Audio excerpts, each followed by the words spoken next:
Hello, welcome back to another video. My name is Gemma and today I'm going to be reviewing the 2022 release, The Book of Goose by Yiyun Lee. The Book of Goose was published in the UK in September 2022. And for me, Yiyun Lee was an unheard of author, but she is actually a prize-winning author of 6 works of fiction. This book has had quite a lot of hype, I feel. It's been sort of everywhere, and I think one of the reasons for that is it is a pretty strong contender for the Women's Prize 2023, which, if you've been here before, you'll know that I follow quite avidly. So Yiyun Lee is Chinese born. She is a professor who works and lives in America now, but she was born and raised in Beijing. She, as I said, she has won multiple awards, including the Hemingway Award and the Wyndham Campbell Prize. I don't follow those prizes, so I can't do much about them, but there was a big list of awards that she had won. So she is clearly a very talented and prolific author, and that certainly came across in this book. So in this book we are following our main character Inez, who we see in her later years living on a farm in the US, and she receives a letter to say that her childhood friend Fabienne has died. And from there we go back and we revisit her childhood. So the sort of like age range that we're dealing with here is sort of like 13, 14, 15, and her relationship with Fabienne.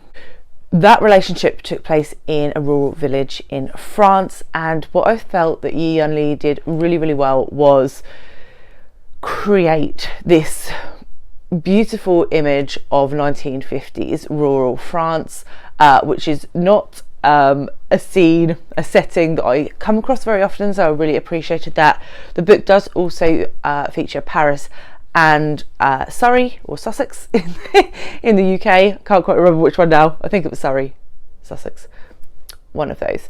And her descriptive work is brilliant, and you can see that she has real power in her prose, in the way that she writes. She writes in almost quite a detached way, but in a way that really highlights the tension and the atmosphere of what's happening with the characters.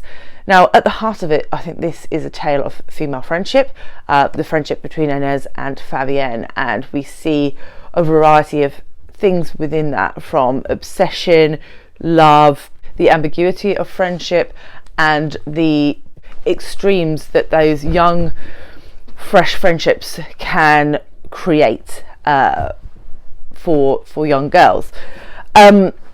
All of that being said, I felt that this wasn't a book for me, and I think that is more about me as a reader than what this book does. So for me, this was very narrow. As I said, it spanned a time frame really of about 2 years, though we had the flashback at the beginning, so we get to see Inez as an older woman. It really does focus on these sort of like 2 years of these girls' friendship, and it very much focuses in on the emotions of these girls' friendships. So we didn't really go beyond that. We didn't really see either of their relationships with other people in a really significant way, and so for me it just wasn't enough to really excite me. I think if you are the sort of person who likes Elena Ferrante, I think this will be perfect for you. I think you will absolutely adore it, because it is very much those same vibes, that very insular look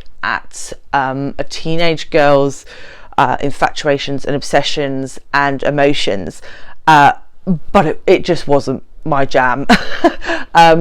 So I think this actually has real potential to be on the Women's Prize long list, possibly shortlist, maybe even the winner, because generally I don't like the winners of the Women's Prize, but I would be very surprised not to see it there, to be honest, because of the kind of book it is, and it is very literary, it's very beautifully written.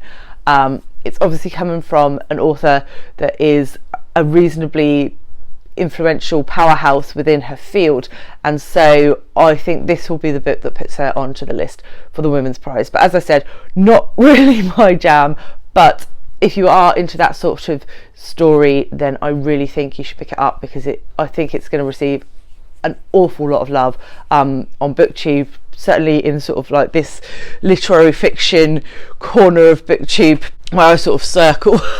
But yes, so overall my thoughts on the book are that it's fab, but not for me. So yes, if you've read this book, let me know if you agree, disagree, and if you haven't read it, let me know if you think you will pick it up based on the premise and what I've said about it, because yeah, it's definitely going to be one of those Marmite books, I think, that divide people. So those are my thoughts. If you're interested in any of my other reviews, I will leave the playlist here, and I will catch you very soon with another one. Bye guys.